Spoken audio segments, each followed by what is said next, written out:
उद्या शरद पवार जे आहे विदर्भाच्या दौऱ्यावर आहे, अमृत दौऱ्यावर आहे. उद्या बच्चू कडूंची आणि पवारांची भेट होण्याची चर्चा आहे. का सांगा? चांगली गोष्ट आहे.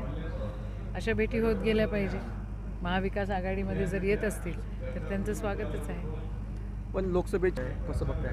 नाही, त्याच्याबद्दल मी आज काहीच कमेंट नाही करू शकत. उद्या काय होतं, शेवटी आज जे महाविकास आघाडीचा घटक आहे त्यांचं काय म्हणणं आहे याच्याबद्दल मी बोलणं आत्ता संयुक्तिक राहणार नाही. तुम्ही सातत्यानं म्हटलं की प्रकाश आंबेडकर आमच्या सोबत आले पाहिजे. आता जागा वाटपाच्या चर्चा सुरू झालेल्या आहेत. 12-12चा त्यांनी फॉर्म्युला ठेवलेला आहे. 4 पक्ष 12-48. कसं पाहता? बघा, वंचित बहुजन आघाडीची, काँग्रेसची आणि महाविकास आघाडीमध्ये जे आहेत त्यांची विचारधारा वेगळी नाही आहे. ते एका विचाराची मंडळी आहेत, पुरोगामी विचाराची आहेत. आणि जे लोक वादविवाद आणि भांडणं आणि दंगा करवतात त्यांच्या विरुद्ध जर आपल्याला उभं राहायचं असेल तर एकोपा असणं अतिशय गरजेचं आहे.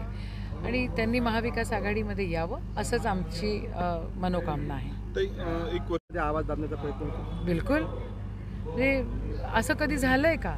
आपल्या देशामध्ये एवढ्या मोठ्या प्रमाणामध्ये एवढे खासदार निलंबित होतात आणि इतकी अरेरावी जी आहे ती असते. सगळ्यांवर प्रेशर आणायचं, काही शिल्लक कारणं असलं तरी जेलमध्ये टाकायचं, खासदारकी रद्द करायची, आमदारकी रद्द करायची.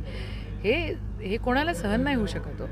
जे या संविधानाला मानतं, जे खऱ्या अर्थानं हा भारत देश, या इंडिया याला मानतं आणि ते हे सहन करू शकत नाही. आणि आम्हाला आणि राहुलजींना तर नक्कीच हे काहीच सहन करण्याचा काही प्रश्नच नाही. आणि म्हणून एक खऱ्या अर्थानं ते चालत आहे. एक छोटा